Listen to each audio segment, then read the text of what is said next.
And Studio 3.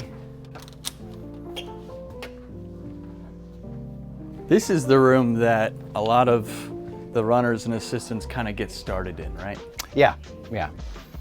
And that's a lot of because this room in particular, when we go out into the live room, it's an embrace the bleed room. There is no isolation in here. You need to know how to not over mic it, but still get what you need. Yeah. And this desk, this is a Trident A range. I love this console. Yeah, it's amazing. She'll abuse you if you don't treat her right. Sure. But these EQs in particular are not scalpels.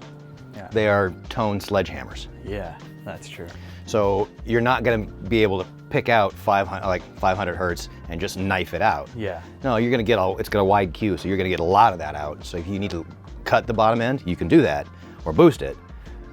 But you're not going to just, do major surgery with that. It forces you to go move the mic or change the mic, which you should have done anyway before reaching for the EQ. Sure, yeah.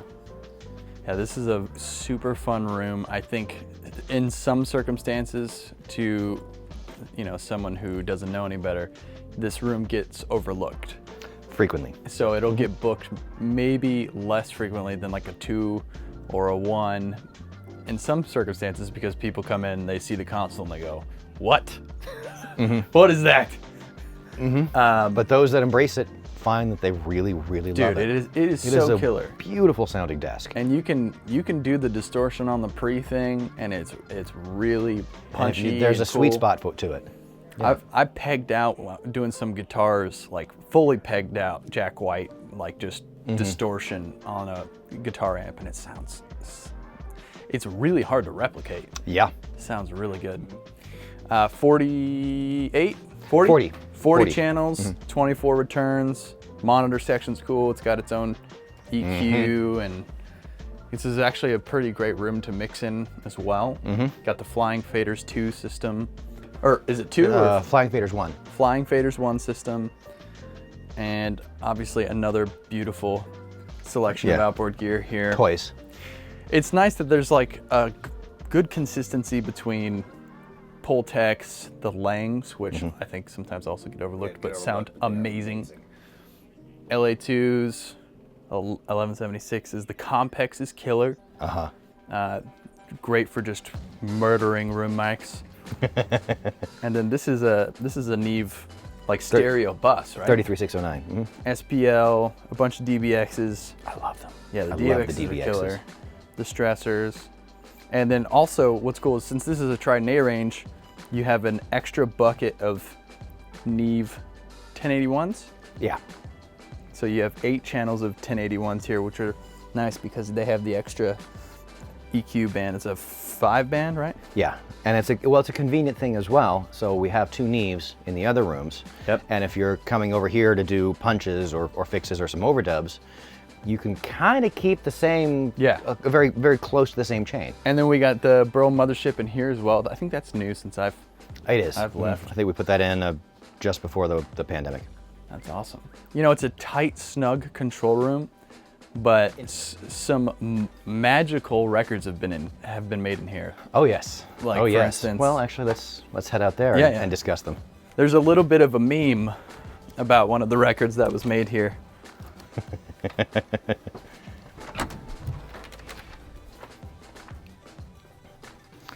So this room was the center of the Laurel Canyon scene in the 60s.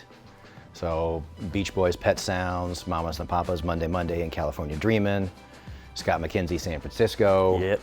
But Lou Adler loved this room.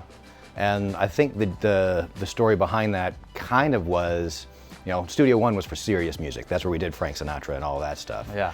These kids in there rocking, put them in the small room. It's just these kids in this rock and roll. Just put them over there. Yeah. But they loved this room. And this has been the most attempted to be copied room in the world, I believe. I can't prove that, but I know a lot of people have tried. So, one, Beach Boys did Pet Sounds in here. The Wrecking Crew. You see this piano?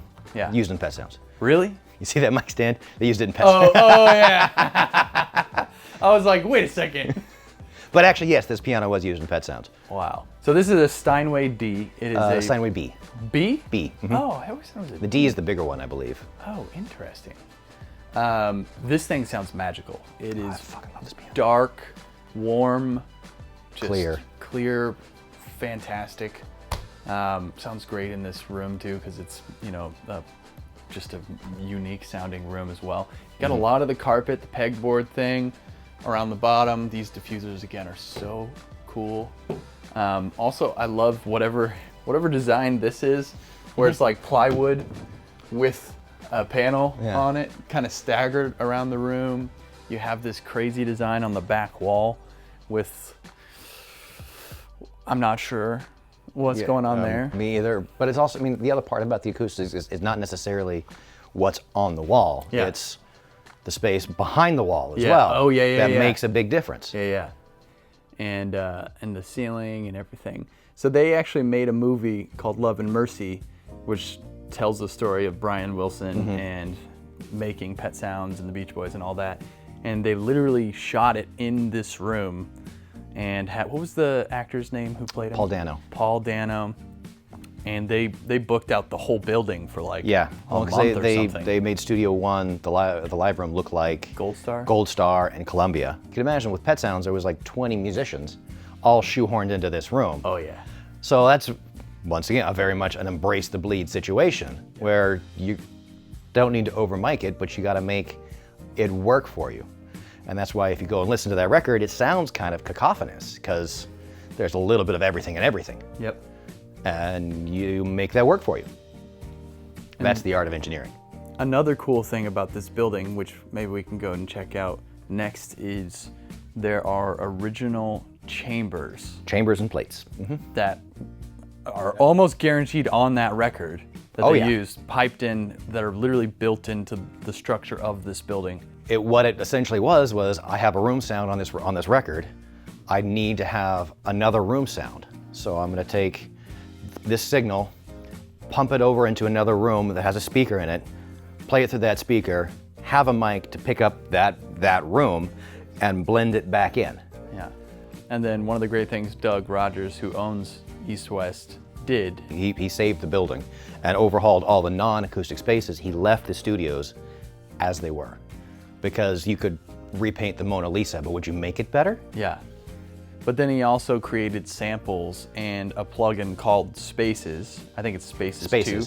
And did impulse responses of the rooms. Of the rooms, the chambers, the plates, all from this place. And they sound amazing. Yeah, I mean, yeah, it's fantastic. I mean, if you pipe into one of the, I don't remember which chamber it is, but like the left and the right were a little bit off. If you use the plugin, it's the same. It's the same. And that's you know, you want to capture, you know, the magic. Yeah. And the magic is that slight imperfection. Man, I'm so happy we get to do this. Right?